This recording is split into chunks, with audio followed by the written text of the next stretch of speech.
I got money on my mind. I'm just trying to get some dough. I ain't picking up my line unless it's money on the phone. Welcome, everybody, to another episode of the Black Wealth Renaissance Podcast. Your boy, David Bella, 1/4 of the Black Wealth Renaissance. Checking in with my co-hosts. Fellas, how y'all feeling? What up? It's your boy, Jalen, man. Another quarter of the Black Wealth Renaissance. Feeling great, man. Number 2, we still rolling. We're going to keep on getting it. What's up, my brother? How you doing over there, Jared? I don't know if you're ready to talk yet. Hey, he there. He with us in spirit. My brother is with us in spirit. But listen, everybody, we got another great podcast episode for y'all today. Man, we just was having a great conversation pre-pod as usual. And man, we are excited for what we got to talk about with y'all today. But before we get into it, as always, got to ask y'all to make sure y'all like, subscribe, rate, comment to the podcast. Let us know what you think. And if you're a first-time listener, thank you for tuning in. Give us some feedback. We definitely want to know how we can help y'all and provide y'all the best value. Now, with that said, y'all, let's talk about what we're going to be talking about today and introduce our guests. So we've been kind of dancing around this topic for a minute now. We talked about it early on in the podcast, the topic of Bitcoin and just like cryptocurrency in general. So now we got us an expert on here to come talk about it. My brother, Justin Rhedrick, he goes by Bitcoin Vegan on Instagram and Twitter and all the interwebs. How you doing, Justin? I'm doing good. Man, you the first person who don't know me to get my last name right. That's what's up. Hey, my brother, I try, man. I try. I ain't gonna lie, he do be on the last name. Nigga like me, I would have murdered it. Man, I was hurt when I messed up Benny shit, man. I was like, damn, man, that's normally my forte. But Justin, man, we happy to have you on today. How you living, bro? I'm doing good, man. I'm doing good. Glad to be on. You know what I mean? Glad to be on a platform like yours who's willing to, go on this topic. And real quick, anybody that's listening, man, shoot me. I'm gonna do a special code. Everybody that's listening, I want you to just send me in my DM, Bitcoin Wealth.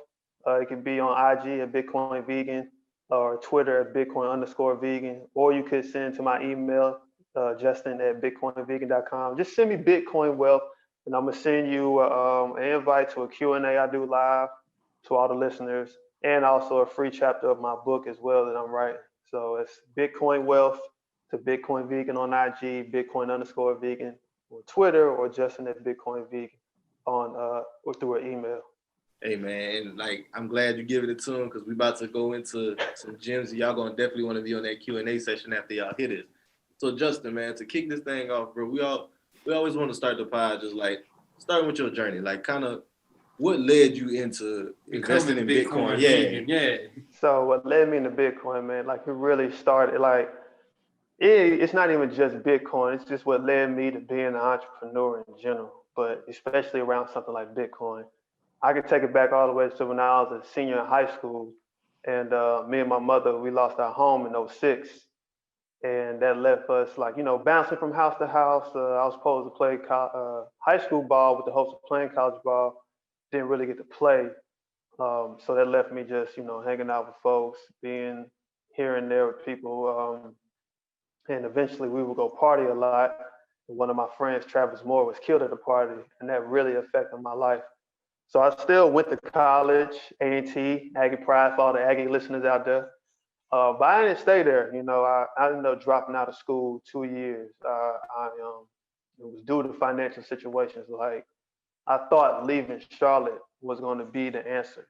You know what I mean? At 17, 18 years old, I'm thinking, I'll just roll across some money. Everything will be good. You know what I mean? Like, I didn't really have a plan when it came to finances or, really a plan of life in general. And so I started doing a lot of partying, man. I ain't gonna lie, I would turn it up, smoking a lot of weed. And I just really started thinking to myself, like, man, what am I doing to school? So I ended up dropping out of school. And the reason I dropped out was something so funny. I remember a professor put up a graph on the board, and he said, in 4 or 5 years, there won't be no jobs available for y'all till after you graduate.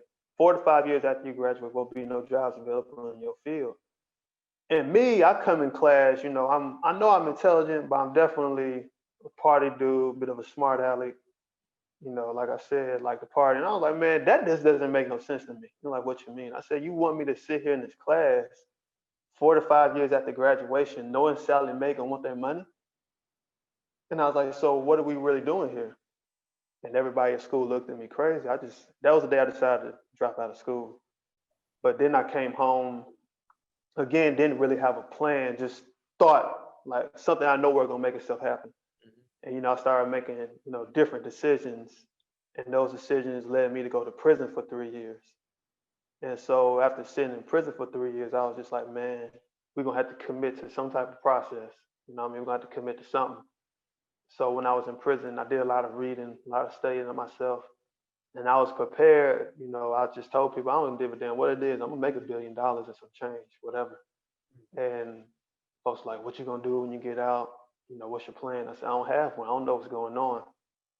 So I get out in 2014, and I really realized how real it is in the world, especially even if you left college, but definitely how real it was just being thrown back out to society, with nothing going on, no money, just will and determination.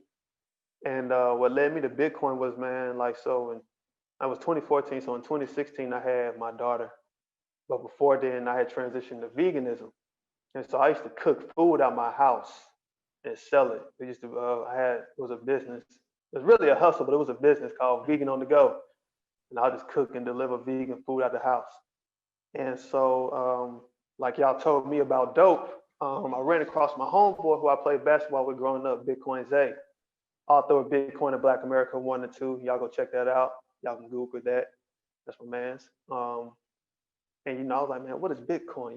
This, that, and the third. He said, man, it's something that could change your life if you know how to do it right. I said, what you mean? Because Zay is really intelligent. And he said, it's kind of like gold, but it's not. Like it's everything money's supposed to be. I said, all right. So I said, I can take this, accept this for my business. He said, yeah. So I knew people wasn't into Bitcoin then, but I was using it to accept payment for my food. No one would buy it with Bitcoin. So after I stopped, cooking food, because I'm not really a cook like that, I really started dedicating myself towards, Bitcoin and knowledge, because it was one point in time I was walking outside with my daughter and I said, man, something has to be going on in the world. As a matter of fact, I had this thought before I met up with Zay. I said, something has to be going on in the world that is so life changing that if you're there early, you could benefit from it. Because I started noticing how all these people in tech, not even Zuckerberg, but the folks who invested in Zuckerberg making all this crazy money, like not just chasing money though, but they knew what they were looking at. And I'm like, yo, what do I need to be looking at? And my main thing then, because everybody I felt I was in school with, like I started with $0. I used to work like crazy manual labor jobs. Everybody that I went to school with that were in finances were, either into their career about to take off. And I was just like, man, I need something that's really gonna be life changing. So when I found out about Bitcoin, it was like, all right, this is the thing here. This is what I'm gonna do. And the thing I told you all that I was gonna share with you here, the reason why I took Bitcoin so serious, because in 2016, when I was looking at Bitcoin online, it was only a few Black people there, but mainly people there were white boys and Asians. And so the same thing happened in regular technology. White boys and Asians were the ones that were there first. So I realized, like, all right, this is gonna sound how it's gonna sound, but I wasn't about to be on CP time with Bitcoin. And so I decided, all right, this is what it's gonna be. And when I learned it and had the knowledge, I knew that I'd be able to, spread the power to anybody in the world, which led me to a platform like you all today. And that's a damn good introduction to yourself, man. Man, it's some layers in there that we gotta kind of peel back, bro. I mean, I love the determination and grit, like you said, just to make sure you found out like what things was. Like you was making it shake, even though you had those speed bumps, those adversities in the past. You made it shake and you figured it out up until, like you said, you found that thing. And that's I think where people would go wrong a lot of times. We never had that opportunity mindset. Like a lot of people could have been in your situation and would have been like, damn, man, this ain't for me. This is clearly for white boys and Asians. But you said, no, I definitely think we need to be here. Yeah, I mean, because man, like when in school, I hated Black History Month because it always started at slavery and segregation. You know what I mean? So when I'm in prison, I'm reading what some might call extreme, whatever, but I'm reading about how we were intelligent enough to navigate the stars, how, and, I read Islamic material dealing with more science. I ain't gonna get into none of that, but I'm just saying what I read about the power of Black people let me know that I could do anything because I already did it. It's already been done for me. So I wanted to, tap into what it is because every time we get to an industry, we the ones who make the money for the folks. And Bitcoin is a situation where you're not making like it's surely group economics. You know what I mean? It's 100% group economics. Even if I don't know who's all in the group, so I knew the power of me as a Black man. I know the power of Black people. And to know like once that light switch goes off in Black people of what this is, it'll be on to the races. So that's where I was like, man, hey, y'all can be here. I don't have to be the smartest tech guy in the room, but hey, the smartest tech guys that look like me will come here. If they hear it correctly from someone that looks like them. And that's all it was. Because at the same time, other people like, man, like you said, that's for white boys and they ain't for me. And that representation, just wasn't there. So that representation had to be there. I do love that. And I kind of want to ask you something where you said, Zay told you it's everything that money is not. Can you kind of explain what that meant? All right. So first thing first, Bitcoin is a decentralized currency. So what made sense for me to know what decentralization was like I could take it back in prison. So in prison, you would have an ID card, right? And if you have an ID card, it's kind of like a debit card. If your people send you money, you know what I mean, and you could swipe that card, you could pay for your canteen, you could pay for everything you need. But if you got to hustle on the yard, kind of like how most people in prison do, then the currency on the yard is stamps. And the price of stamps was all determined based upon the price of stamps out in the free world. So when the price of stamps went from 44 cents to 45 cents on the yard, the price went from 30 cents to 35 cents. So that alone allowed me to understand what decentralization was. All right. So that's one thing. All right. Number two, and this is kind of like around like when people ask me what is Bitcoin or how is it different? So the number one thing, it's hard for me to get into this one piece here on a podcast, which is why I do on the course or in like VIP meetings, but it's a scarcity asset. All right. So let's look at it like this. There will only be 21 million Bitcoins ever created. Money, 23% of the US dollar was printed alone this year. More money does not add value. It means it's going to be inflation. So when you have a scarcity asset like that, it's only going to go up in value. All right. It's kind of like real estate.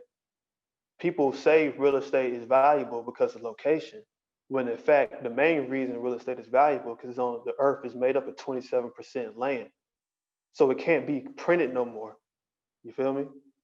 The location is just the other reason why. So you have that. It's decentralized. It's an asset that appreciates in value, unlike the dollar that's been going down since 1913. And I can keep going on about decentralization because nobody is standing in between the money. It could be sent globally.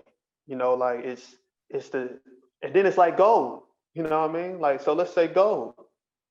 Gold is all right. It's straight. It was that thing before Bitcoin, but gold is pretty straight. Gold, you don't know who all sits on gold, so the price of gold can be suppressed by the ones who have it.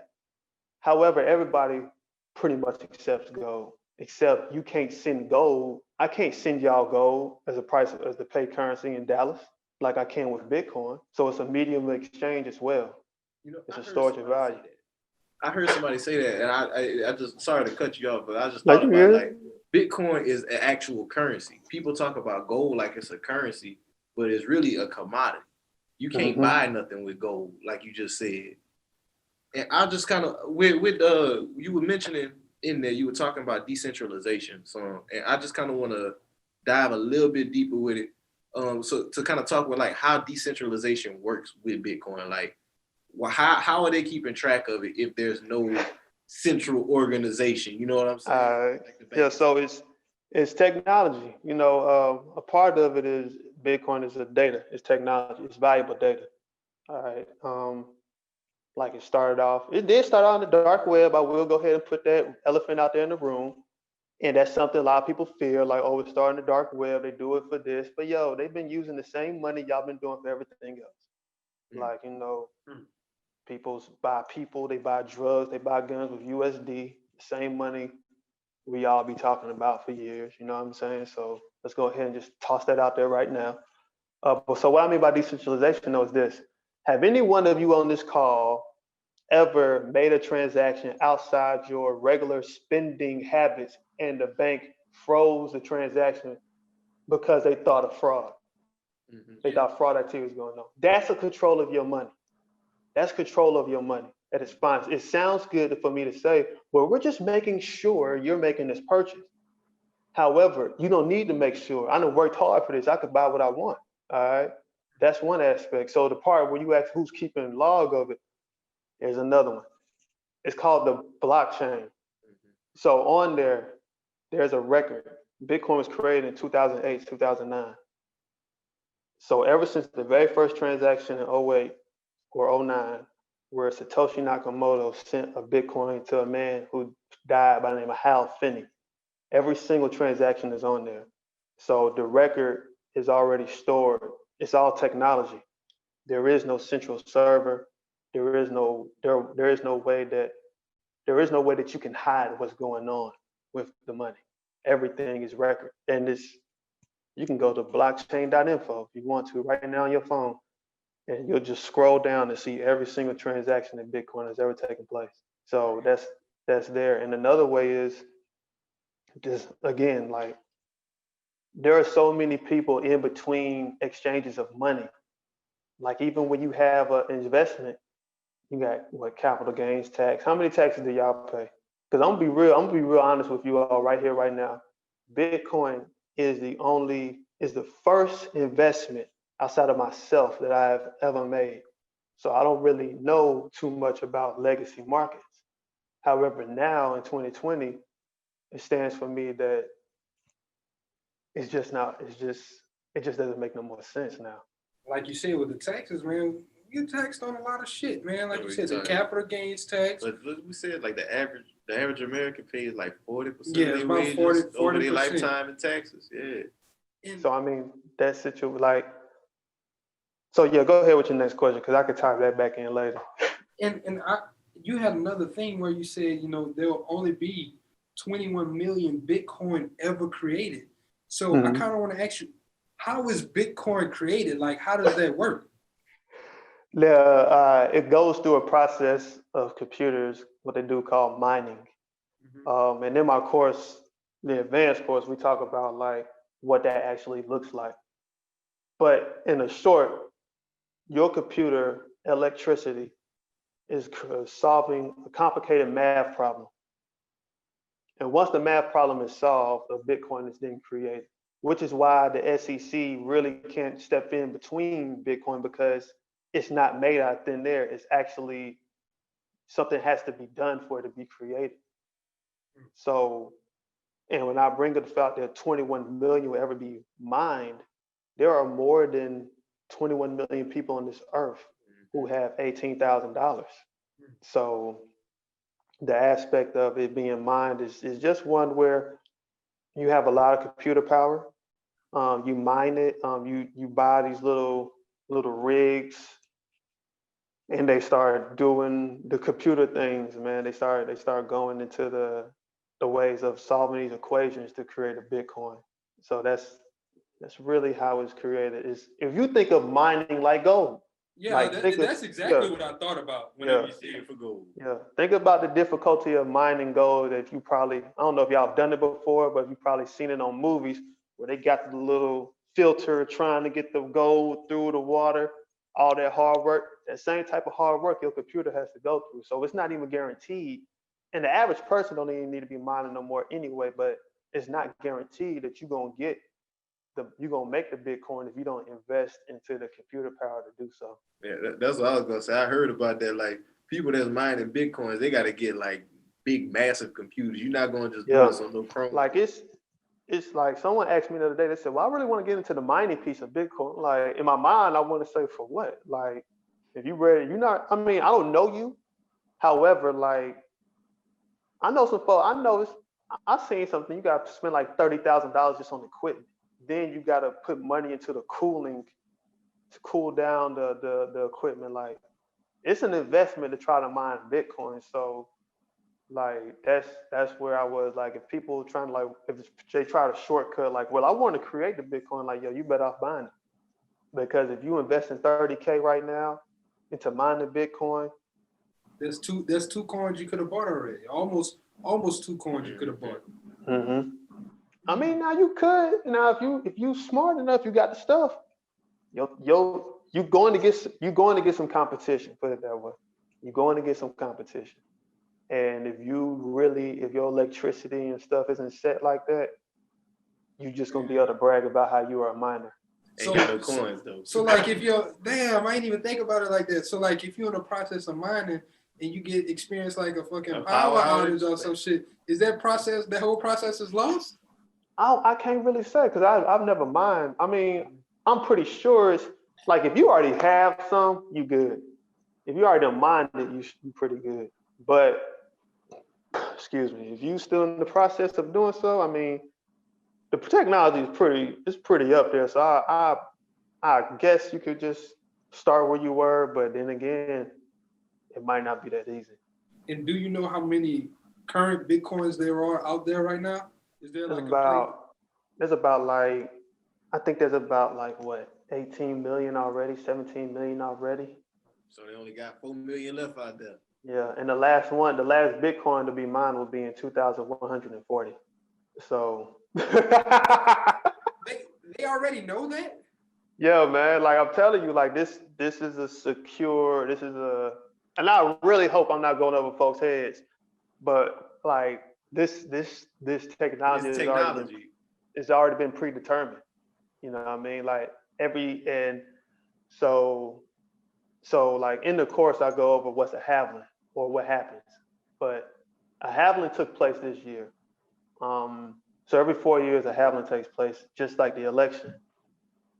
But so this time, the supply is cut in half. So there were before May, 1,800 Bitcoins were created daily. Now you got 900 being created daily.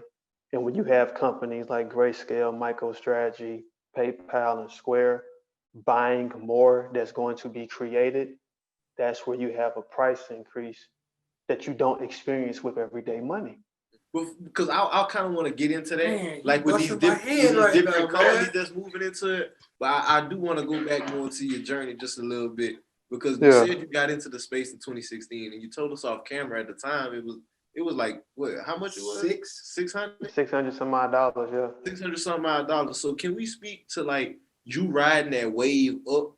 Because I didn't hear about Bitcoin till I think it was closer to like end of 2017, beginning of 2018, before right around the pop, man. right around when the bubble popped on it. Can you speak to like that whole ride? So yeah, I can, man. So that ride was like tremendous, and I know I say this a lot, but the reason I say this is this: my goal for people is to experience a 10 to 20x like I did, which is why I created services I did.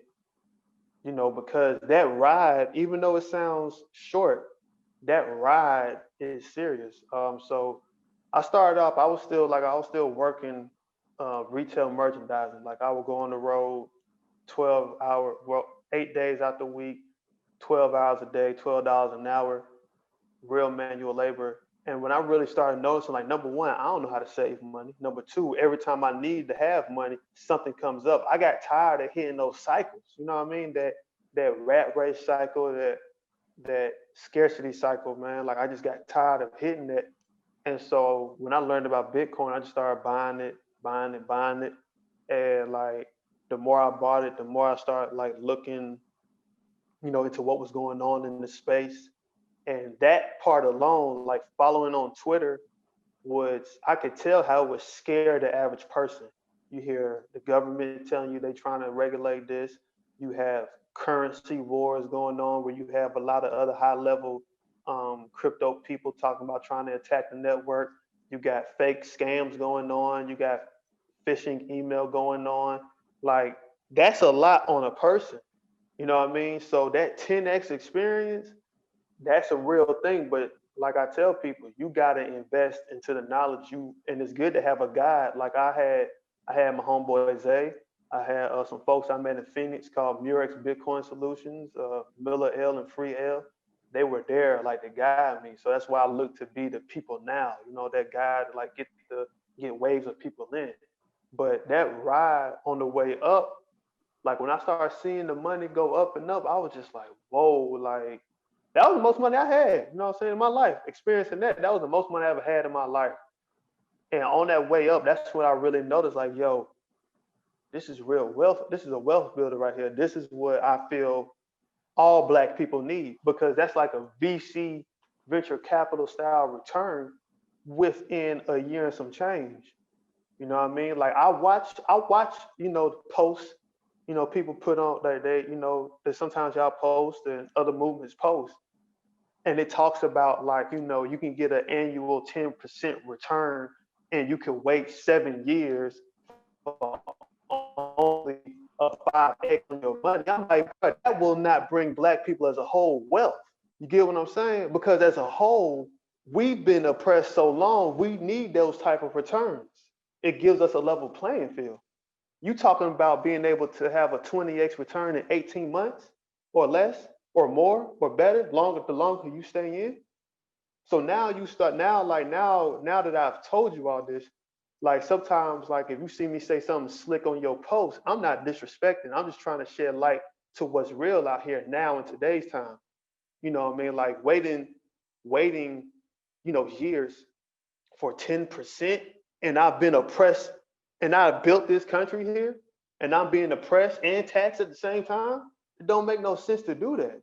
You know what I mean? So that ride, when it went up there, I was like, yo, because I would still be caught up with my friends talking about, well, I'm still doing this trading here. I'm doing this. My stock's doing this. And I haven't yet experienced a 20x, a 10x. So I was still like feeling like, oh man, I might have made the wrong decision because I wasn't where everybody else was. But once that thing hit 2000, once it hit about 20K and that 20x was real, there was nothing more to talk about with me. You know what I mean? Like, so that's how I started feeling like I knew that the right decision had been made. So now it's time to really, really buckle down and, do more of it. And I kind of was talking to, how do you buy Bitcoin? What do you do? Do I just go on like Robinhood? Do I go on? I mean, nah, don't so no, like, man, Robinhood trash. I'm gonna tell you this, like, and like for people who, Cash App is straight, and when folks take the course, they learn better ways. But Cash App is straight. It's easy, but it's not the way to go. I do not tell people Coinbase. Really, like, Coinbase is not even worth talking about. If there's any way someone wanted to buy it immediately, you could do it Cash App. Now, if you want to really understand what it is, then of course you have to do what others do. But Cash App is an easy way to buy it. And I always did hear people, I know you just said edit out the Coinbase stuff, but I always heard people like talk about Coinbase because I remember whenever I first kind of I started throwing money in it on Robinhood. And then I came across a tweet. Dude was like, if you just putting your money in on Robinhood, you don't own that shit. It was like, you basically just kind of like trading it, but it was like, you don't own that. So like, can you kind of break that down? Like, Yeah, so you don't own, all right, you don't own it on Cash App, you don't own it on Coinbase, and you don't own it on Robinhood. If you don't have the proper measures to secure your Bitcoin, it ain't yours. You know, like I can guarantee you the next bull run, Coinbase gonna go down.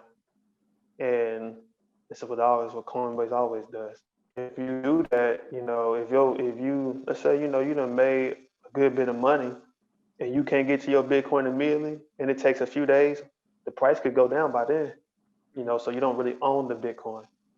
So the way to secure it, you want to have access to your keys. And if it ain't your keys, it's not your Bitcoin. and I think that was Jared was telling us about this one guy. He had like a key. I think he had like 3 Bitcoin on there. He forgot his damn password, and his shit just been locked. Yeah, he Yeah. had it on a Yeah. drive and he forgot the password and he can't remember it. Like he done tried everything. But I think he said he put some type of safety measure on it too. Like if he do too many times in a shorter period of time or something, that like it'll delete everything on there. So like every once in a while he'll get a guess, but other than that, it's locked.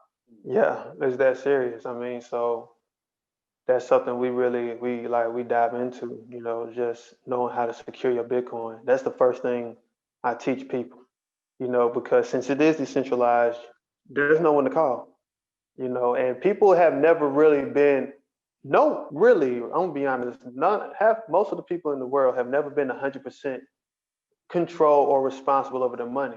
I could just call the bank, they get it back. Like Bitcoin is something different, you know, like you really have to be responsible over this because if your stuff falls in the wrong hands, you're not getting that back. Like if someone was to find that man, yeah, that man found if someone was to find his 3 Bitcoins and they can unlock it, they're not giving it back. We off to the races, and you cannot prove like you. There's no one to call, man. Like it's over. So I teach that security piece a lot because that's the first thing I go over, even before buying it. You know, even before buying Bitcoin, because I remember a time it was someone they lost their phone, and they're like, "Man, you know, I had some Bitcoin on that, Justin. What can I do? Can I get it back?" I said, "Do you got your keys?" Nah, bro. I ain't even write it down. I'm like, "Oh well, you know, I told you from day one. You know, I told you from day one. The first thing that came out of my mouth, don't play around." And that's what happened. So, you know, that's why it's so serious. Like Jared has a great story of a homeboy or whoever. You know, like I hope he finds it one day. You know, I hope he just miraculously it comes out. But if you don't have and that's another thing. There's so much lost Bitcoin out there. It's crazy. You know, so much lost Bitcoin out there. That was my next question. I was about to say, so if it's lost, like this shit just gone? I mean, if you can find the private keys, you can get it. If you can't find those private keys, it's just gonna be there holding the price up. Like, imagine losing gold. Imagine losing cash, like cash. You lose a duffel bag full of cash, It's gone. It's gone. For real. Now I do have a question. What's going on? Now. So what part do you believe the other like cryptocurrencies are gonna play, if any? Like as far as like Ethereum or anything like that, do you feel like they're actually gonna play a part, or they just gonna I mean, kind of be washed away? Like how can I say this? They'll have their part. I just don't know what, because most of the other cryptocurrencies, they try, like they might try to do something that Bitcoin couldn't do, but they don't overall replace what Bitcoin is. And once Bitcoin upgrades to the one small thing those folks can do, their coin will be useless. You know, like that's just what it is. If I can, like during the last bull run, folks was talking about, man, like, you know, Bitcoin was moving too slow. All right, cool. Now you got the Lightning Network. So all the coins that were proven to move faster with no real use case don't matter no more. And like we was talking about earlier, there are not any other coins that's being compared to replacing the US dollar as a world currency. And like you said, that's what use case is, correct? Like use case is actually being able to be used as a currency. I mean, it's the Bitcoin guy. That's one of the many use cases. like I said, storage of value, use it as a currency in the medium of exchange, privacy, decent. All those are just it's so many different use cases, man. Like it's a wide variety of use cases, but those are the top ones that people pay attention to. I wanted to go into whenever you were talking about the ICOs. Can you kind of break that down for people how an ICO is kind of similar but different from an IPO in the stock market? Yeah, so most of the IPOs that were taking place, so back when the run was first happening, you would hear a lot of hype trains about an ICO, a up and coming cryptocurrency that's going to try to, let's just say, well, we're going to, yeah, you know, like with what?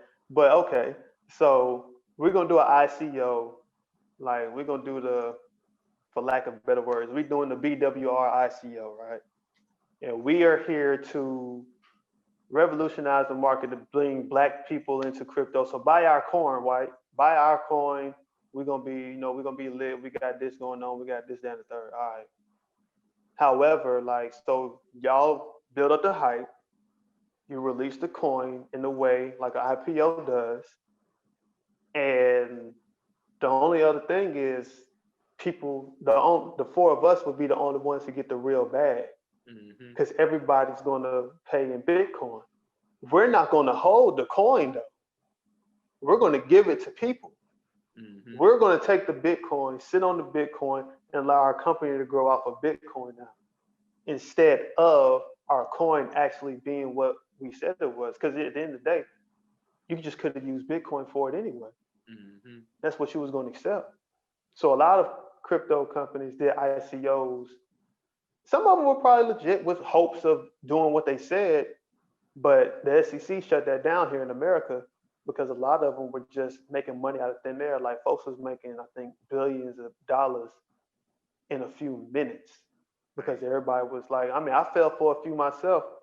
And that's when I really realized like, yo, I don't really care about all these other cryptos because y'all really just want, like y'all, it's like playing to institutional or regular everyday investors who want to make a quick buck. A pump and dump. They pump and dumping the hell out of it. Yeah, but not really realizing like I'm missing out on the real bag. The real bag is Bitcoin. That's why I tell people now, the real bag is still taking place to this very day. You know, so ICOs, that's how they're similar, except IPOs are a little, you know, they're allowed, they're structured, it might be a real company. Have business behind them. Yeah, but ICOs for people that just put together a PDF, they were killing the game, man. And folks were just running off on them, and people weren't, like I was one myself. I ain't get nothing in return really, like, so it just allowed me to see that, you know, what the truth was out here. Yeah, man. I seen some shit with them ICOs, man. I seen like I think last year T.I. and Kevin Hart, they came down with some legislation, like some court cases against them boys. Yeah. And signed up to promote some ICO and ended up doing that exact thing to them people. And like that's crazy. You know what I mean? Like you have celebrities like that who don't know what's really going on. How would a T.I., Kevin Hart, Floyd Mayweather, how would they benefit having someone like me in their ear? Like I saved a woman from, she worked at Google. I'm thinking about doing an ICO. Don't do it. Just stay buying Bitcoin. She never did it. And then the next week, the SEC started slapping folks with, you know, charges. So it's a different, it's not scary though. It's just, it's important to have a guide. It's important to know someone who knows exactly what they're doing that you can trust, number one. And number two, just to really, you know, show you what the real deal is outside of like, you know, what sounds good. Like here's an example. Let's say I got 100 acres for sale for 10 Bitcoins. It sound good, right? 100 acres for 10 Bitcoin. Let me know. So it's 18,000 right now. But I ain't with it. No, I mean, for real. Before you heard me talk, if I said to you all, man, listen, I got 100 acres. All I need is 10 Bitcoins. That's $180,000 now. Come on. Y'all ain't gonna do it. It depends on where the acres at, man. No, I'm a country man. All right, listen, you can. It's hard because, like you said, I'm really thinking about like what you're saying because I'm knowing if I trade these 10 Bitcoin, this land it low key could depreciate. I mean, it's gonna appreciate, but it's gonna appreciate at a much appreciate. slower rate Versus what this 10 Bitcoins would be getting. Because Bitcoin, what it was at earlier this year, wasn't it at like 30,000? Like, Man, in March, Bitcoin. All right, so good. Y'all wouldn't fall for it, but other people would have. Bitcoin earlier this year was like $4,900. All right. So right now we at what? 18,000. So that alone, let's go ahead and say 5,000, 20,000. That's a 4x right there. So if y'all would have taken that, y'all would have been sitting on 100 acres that hasn't even been developed on yet. You haven't got no zoning permits. You ain't even perked the land yet to see where the water is. I'm sitting on 400 grand. That's why it's important for people to know what they're dealing with. Or here's another situation, like, and I say I talk smack to people sometimes, but really, people talk about, like we talked about the Tesla situation. Tesla lit, Tesla doing good. Boy, I love Tesla, Elliot, this, that, and third. People are buying Tesla stocks based upon if Elon Musk is going to continuously be Elon, if Tesla does well.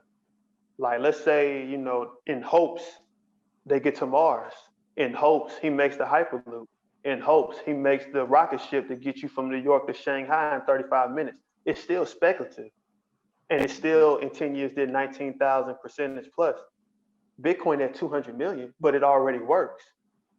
You feel me? Bitcoin is already working, but no one sees it like that because of all the noise around what people have known to be forever. Mm-hmm. But Bitcoin is up 200 million plus since the day of its creation. What's the guy who made this shit name again? How you say it? Satoshi Basiosa? I can't say it. That's why I asked him. Satoshi. Man, you can't get the name right? Oh, come on, David. You supposed to be the name dude. Nah, Satoshi Nakamoto. Hey, man, he fucking raw. And I know that nobody knows who the fuck he actually is. Man, I think it's an alien. Because ain't no way. Because his wallet sits on 1 million Bitcoins and hasn't been moved since. So it's like. You said his wallet? He created 1 million. He has his wallet. It could be traced. Has 1 million Bitcoins in it and has not moved since he created Bitcoin. He created 100 million Bitcoin, but he capping it up to 21. No, he created he created 21 million. His personal wallet has 1 million. But he ain't spent none of it. So that's why he's saying he might not even be a real person. It might be a team. You don't know what happened to this dude. Yeah. But that's crazy. Man, this motherfucking shit busted my head, y'all. Hey, Justin, I did have another question though related to with really more sort of like a talking point. Because you said something in there where it's like people so used to what's been that they don't see what's actually going on. And I kind of want to speak to like a lot of these companies that we see in real time. They investing in this shit. JP Morgan, Square, who else we named before this? It's like Mutual. A bunch of big companies. If they moving into this space. Fidelity just started a whole digital security sector. Like they're trying to get into it now. If you see all these big players moving, like my brother's telling you, you need to be like paying attention. I think a lot of people, we got like a lot of reservations about Bitcoin because the last time it was like in the public forefront was right before the crash at 20K. But as always with any investment, like we done talked about this before, if everybody and their mama talking about it, if the old lady that ain't never invested in a stock can tell you, hey man, you need to go buy some Bitcoin, at that time, it's probably not the best time to invest. But now, while people still scared, while people still like, ooh, they got their qualms, this is your opportunity for these types of returns like you're talking about. One of the reasons why, especially, Black folks making the slow move because they haven't been told go do it yet. Yeah, to be honest, bro, like it is decentralized. It's not in government control. It's not in banking control. So you're not gonna hear the media be like, "Yeah, go buy Bitcoin." Mm-hmm. Like how can I say it? I'm just gonna be honest. A lot of our people are waiting on permission to go and buy it. We need confirmation from the powers at be to say we can go buy this now. it's kind of like why it's hard for sometimes some black people to pay high dollar for other black people's products. Who has given me mental permission, subconscious permission to pay this dollar for your product? I was talking to my cousin. He sells hats, nice custom hats out of Atlanta. Matter of fact, he gonna get some free promo. Follow him. His page is called Herbin, Herbin. He's telling me, he makes his hats custom made, sells them about $350, $400. And we as a people, it's hard for us to really get it up. Like, as a whole people, well, should I do that? Like, they say I could buy Gucci and Hermes, you know what I mean? But am I really allowed to buy this?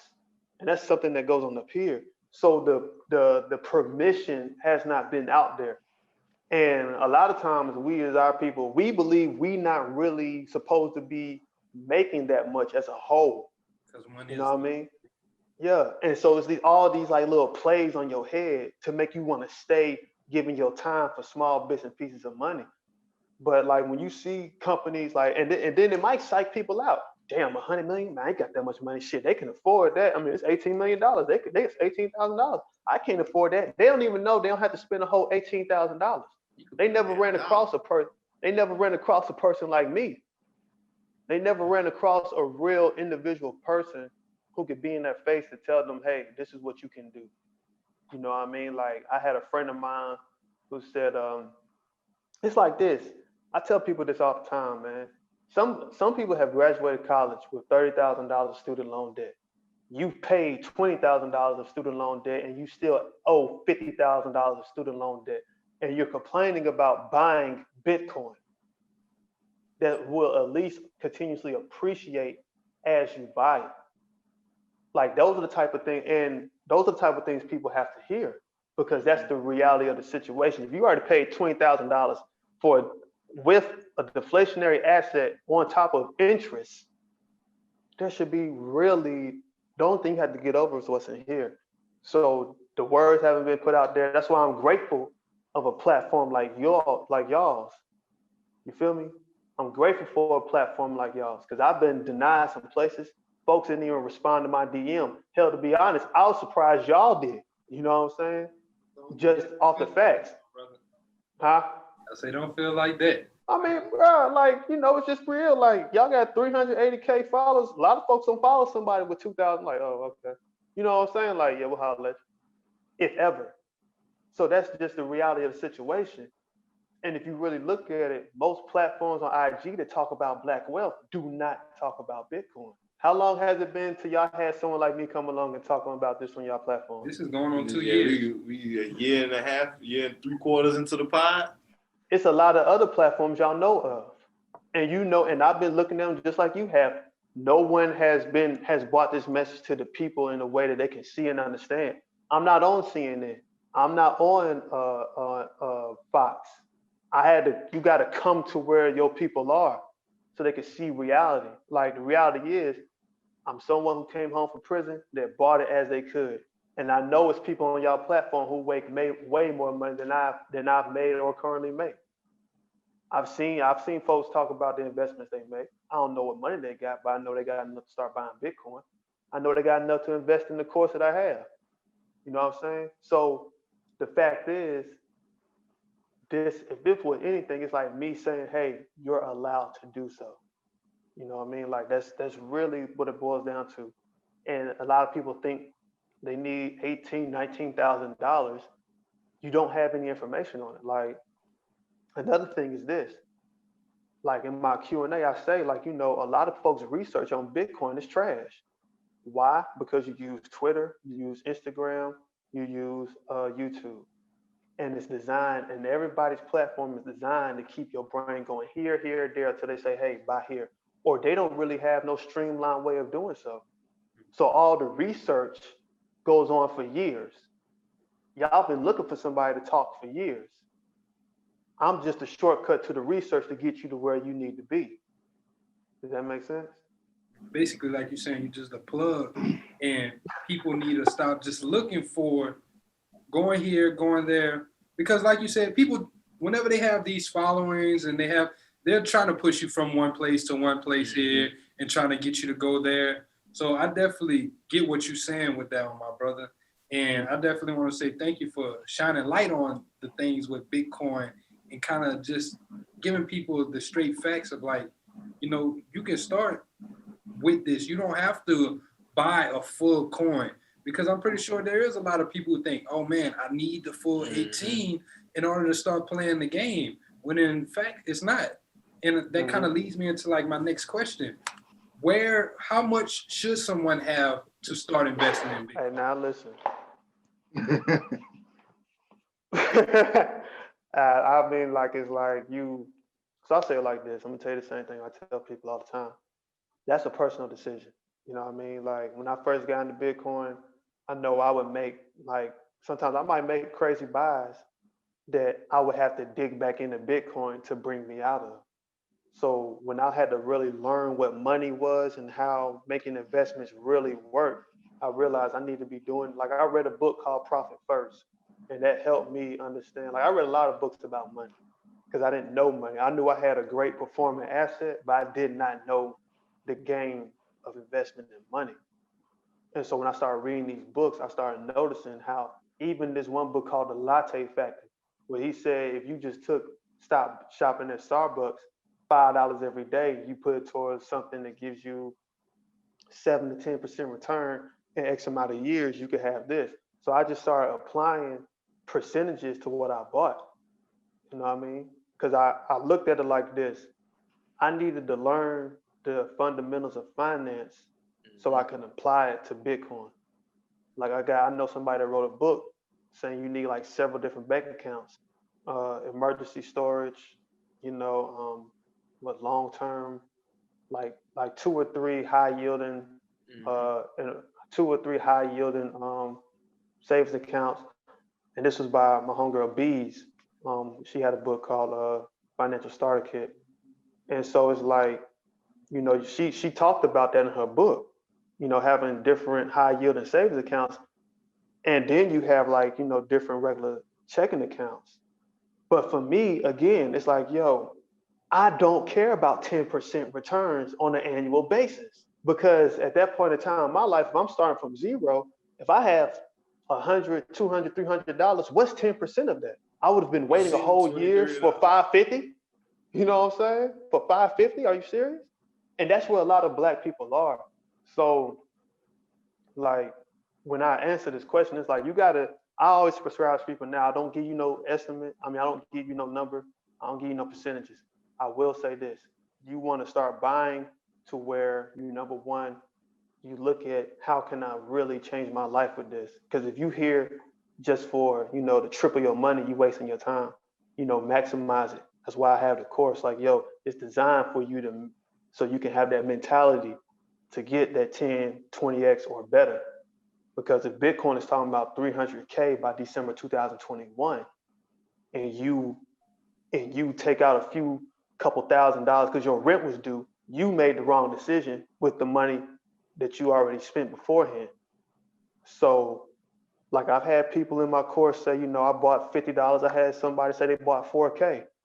It all depends, but you got to really understand what it is you're working with here.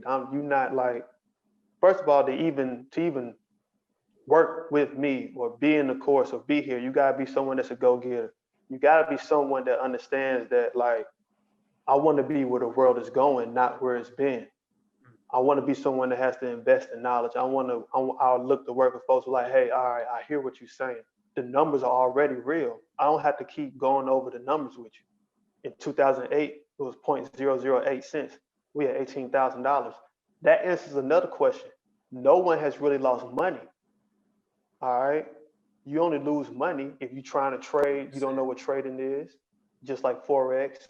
If you lose your keys, like we was talking about earlier, or you sell your Bitcoin before the price rebounds. But if you really look at the numbers, no one has lost money. So how do you stay on that train and continuously be a part of it is the only question. And that's another reason why everything I put together over the past 4 years, like I said, it took me 4 years to drop a course. I didn't just watch YouTube. You know what I'm saying? I just ain't compile some stuff on Twitter. I've been here 4 years. This was my college. You feel me? This was my college. And so it has to be done in a way that you can really get that life-changing money. You know what I mean? And once you have that 10x and that 20x, you'll start doing other stuff. You'll be like, well, shit, I can. Because now you fixed how you fix your money habits. You know what I'm saying? You fix your investment habits. You had to curtail your life to what it is. Like now you starting to understand like how this can really happen.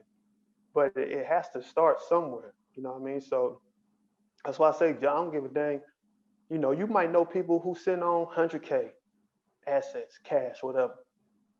They might start $50 with Bitcoin. You know, you might have someone who only has $10,000 willing to throw the whole pot in there. I don't know, but it has to. Yeah, it's all. Yeah, you know, it's all about your personal risk tolerance. We say it all the time, my brother. Personal finance is personal, and I'm glad you spoke on that learning the personal finance piece, because that's a skip that we can't step. Step that we can't skip.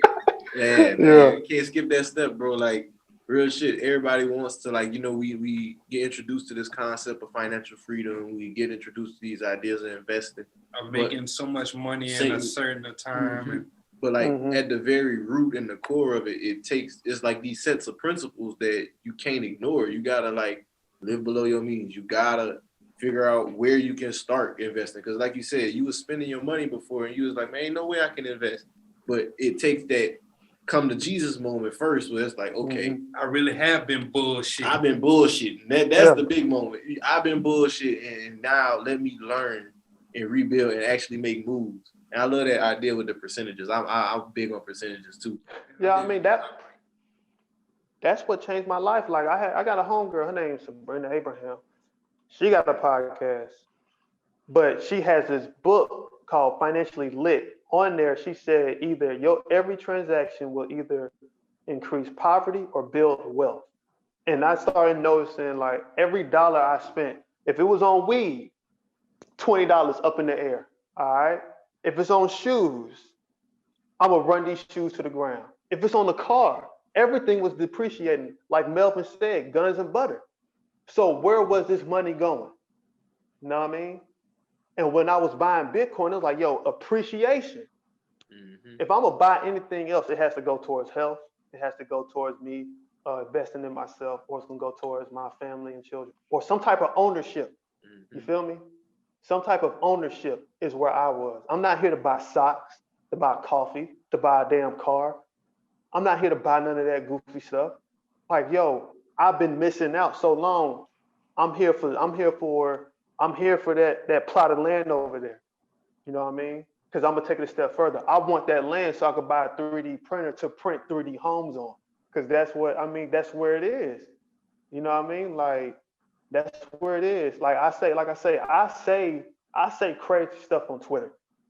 It's for a reason. I don't really care. You know what I mean? I understand folks do what they do, and that's cool. But when you start leveling the playing field, you got to really jump ahead of what's going on, because that's gonna always be there.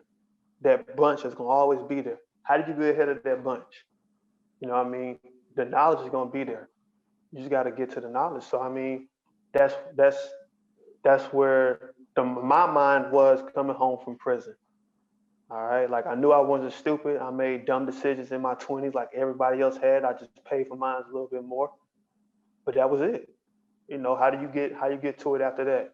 And it was all about being able to make those types of moves and just being smart about it. Like you said, bro, I had to really learn that personal finance thing. And what people don't understand about building generational wealth, breaking generational curses, it gets hard, yo. Like, cause you got to sit around, like, it's not easy sitting on Bitcoin and you could be facing eviction. But that lets you know what you've been doing crazy with your money. You know what I mean? It's not easy, like, getting your car repossessed and still having Bitcoin. You know, those things have happened to me. So I'm not gonna sit here and tell you it's the easiest thing in the world, especially if you're starting out from nothing. But you need to have that money doing something for you. You know what I mean? Because it's been times I took money on my Bitcoin, I felt so play. Because I read this other book called Happy Money. He said people get so caught up in money, but you got to understand the flows of money. There will be times where you don't have money. That's why you can't throw all your money in Bitcoin if you here for a 10x. You feel me? Until you can really shape yourself to do that. There will be times when you don't have money, especially as an entrepreneur. You know what I mean? There will be times you won't have business. There will be times you will. And when you do, you can't really just think, oh, let me start buying this. Let me join this gym. Let me get into this. Let me do that. Because there are going to be times again when you don't have money and your expense is going to be up here. So these are the things I had to learn, you know, on the back end with buying Bitcoin to make sure I could have it maximize itself for me. Hey man, my brother just spit some gems or whatever. Real talk. And it's one more thing that I know I for sure want to get into before we get off of this, and it's those crypto ATMs that you were telling us about off camera in the beginning. And I just want to talk about, like, what is the crypto ATM and, like, how can you get into that? Well, I'll let your boy, you know. It starts with going through the What is Bitcoin course. I will be honest with you. If you wanted to even do something different outside of that, it could be discussed, you know what I'm saying? But you can really buy them, you know. And there's some dealing with money, you have to go through certain channels. You know what I mean? Like, because you still got to deal with USD, right? However, you know, if you have like a Bitcoin ATM, that's residual income. I mean, that's a passive income with Bitcoin. You know, so now, and the reason I said this is kind of like in the advanced course, because now we go from just earning money to earning passive income in Bitcoin. So they pay you with Bitcoin on the transaction. You can get paid like you can get paid in Bitcoin, just like that. You know, so, and that's where you start going from working for it to earning it, because it's a big field out here. You understand me? So if y'all see me on y'all post, hey, ATMs, we're having this. Man, listen, man, y'all just might see me comment. It's kind of like, so y'all ain't trying to learn about no Bitcoin ATMs, though? You know what I'm saying? Like, it's just like, it's something like that. Like, I'll be in the comments just playing to the people, man, because the people need to know. They need that shocker, like, wait, what's going on? Who is this dude? You can have an ATM for Bitcoin? Yeah, like, wait, you know, we gotta pique your interest a little bit, people. We gotta wake you up, you know what I mean? Because really, why the time is now is what, $18,000? It might be a price dip. Don't plan on it though, okay? Do not plan on it. Buy it. If the price goes down, buy it. If it goes up, buy it. Because the goal here is to get a Bitcoin, all right? So the reason I say hurry up, because a lot of people love telling me this. Oh man, I got so much going on. I might have to get at it another time, or it's just not on my interest. I gotta be real with y'all. Y'all's interest, if y'all follow the Black Wealth Renaissance, is the bag. Okay? It is the bag. Otherwise, you would not be following these people. Otherwise, you wouldn't be clicking on the link on the bio to find their course. So if you see these percentages, if you're good with numbers, 0.08 in 2010, Bitcoin is at 18,000. Bitcoin is at 4,900 in March at the beginning of the pandemic. It has quadrupled during a pandemic. All right. So you cannot sit here and I really try not to get on people, but yo, you are telling me that investing into the future is something you're gonna put on the hold. So I guess it's my fault for saying Bitcoin is the future, because people start thinking, oh, I got time. You do not have time. You just named companies, big dog companies, PayPal, Grayscale, MicroStrategy, JP Morgan Chase, Mass Mutual are buying boatloads of Bitcoin. You can definitely put down, you know, you can definitely make yourself buy a whole Bitcoin and then some, because by the time the rest of the world catches on, you won't be able to compete for a whole Bitcoin no more. All right. So when people tell me, oh, I just got so much going on, everything you got going on is to produce income. All right. Everything you have going on is to produce income. You want to look for a way to make money while you sleep. Bitcoin is that thing. All right. Like it's plain and simple. That's what it is. So when people tell me, I gotta wait, you know, I got this going on, what do you have to wait on? What are you like? And it's hard for me to tell it to someone who I don't know. But even with the course, like, yo, I tell people I got a payment plan. You can get started now. My whole thing is for you to get the information. The reason you pay, so you will pay attention. How many people on Instagram and YouTube try to give out free information nobody makes action on because they don't have to give up something? You feel me? But it's all about making that movement, because if you do not, you will be left behind in a miserable way.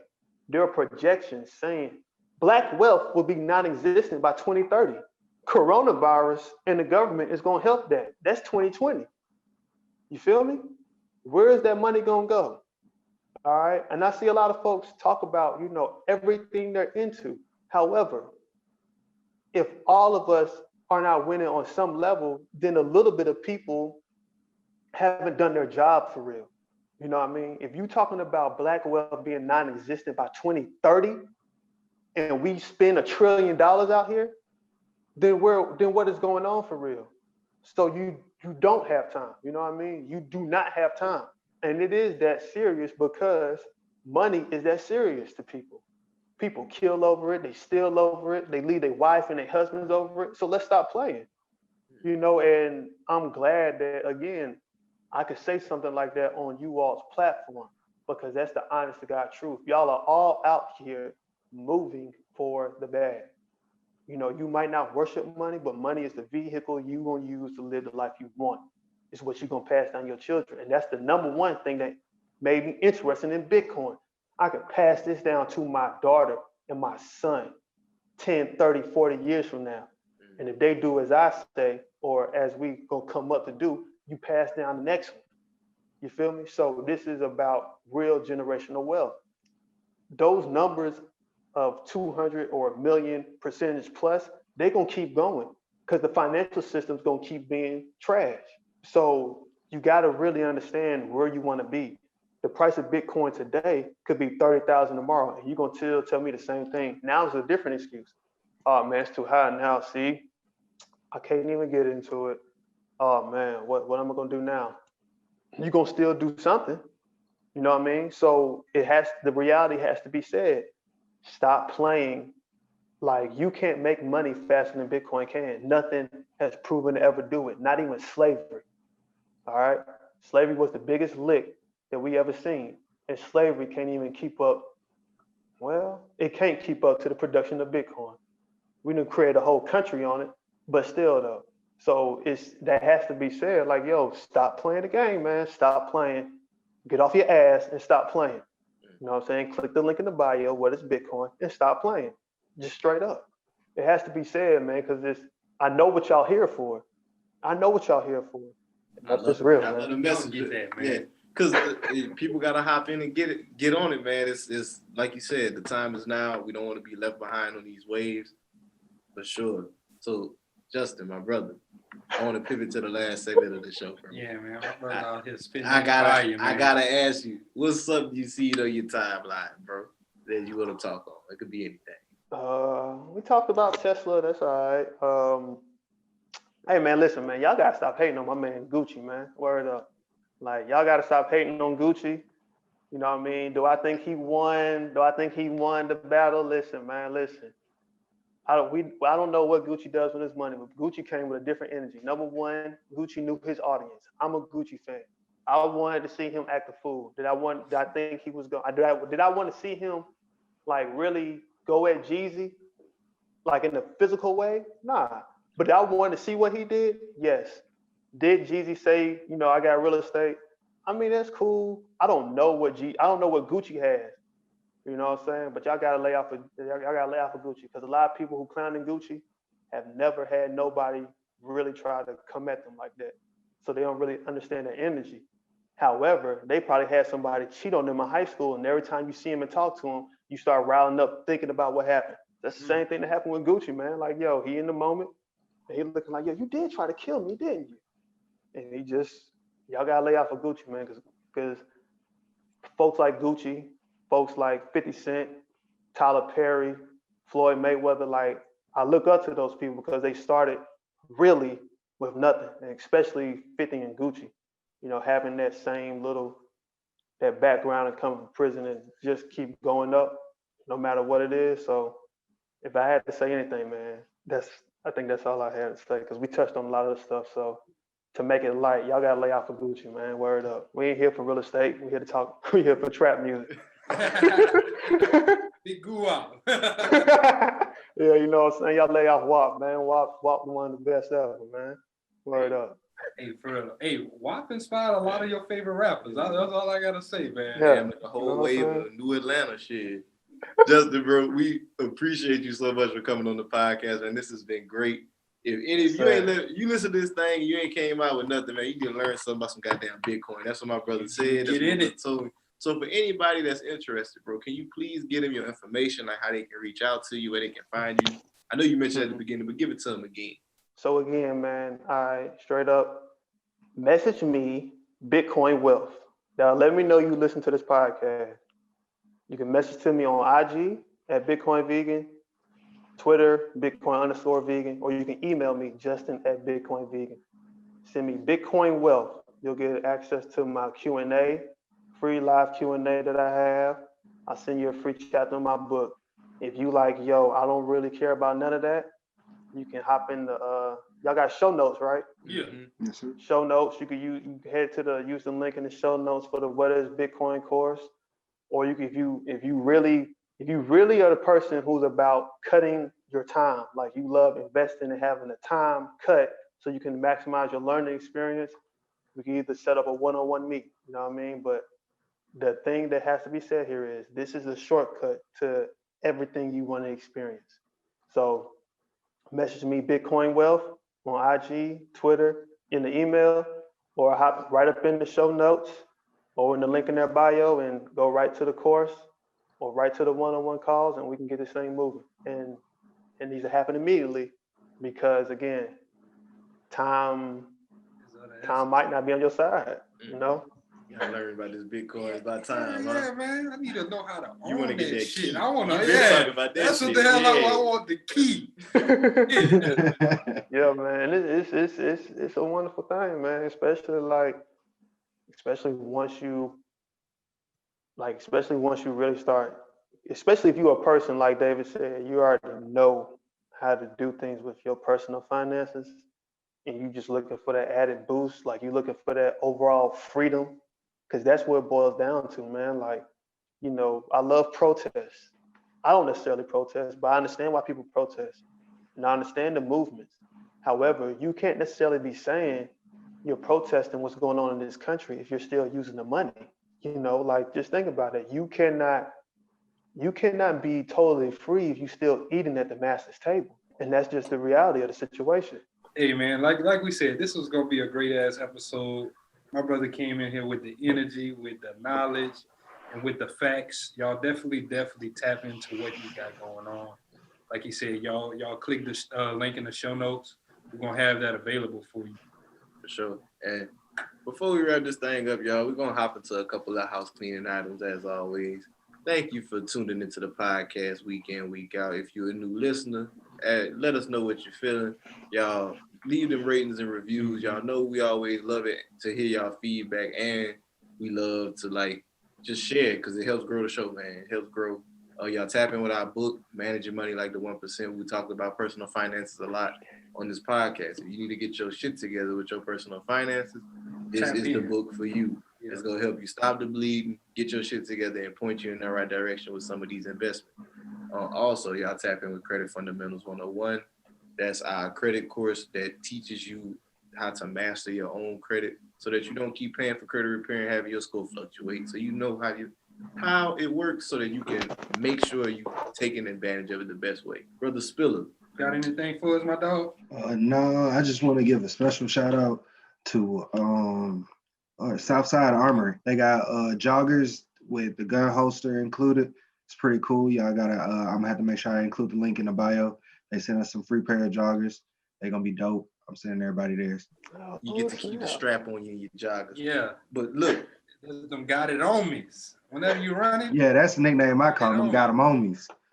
Hell yeah. So I'm going to shout out to my boy Rhedrick. First of all, I'm extremely proud of all you brothers as a black man. Oh damn, I messed up. Right. I'm proud of all you brothers as a black man The information that you guys are providing is priceless. The guests are amazing. The content is full of important knowledge that needs so badly to be taught in our community. I have 3 kids and I'm trying to teach them that all that I can about creating and building wealth. And you guys are teaching me so many gems to teach and are truly a blessing. Keep up the great work. Hey, shout out to you, Rhedrick. Appreciate it, my brother. And shout out to you for teaching your kids and instilling them these type of things, because a lot of us weren't taught this as kids. So shout out to you for tapping in and just making this possible with us. As always, y'all, we love y'all. Y'all are the best. Yeah. So until next time. Yeah. This is Black Wealth Renaissance signing out. Peace. I got money on my mind. I'm just trying to get some dough. I ain't picking up my line unless it's money on the phone.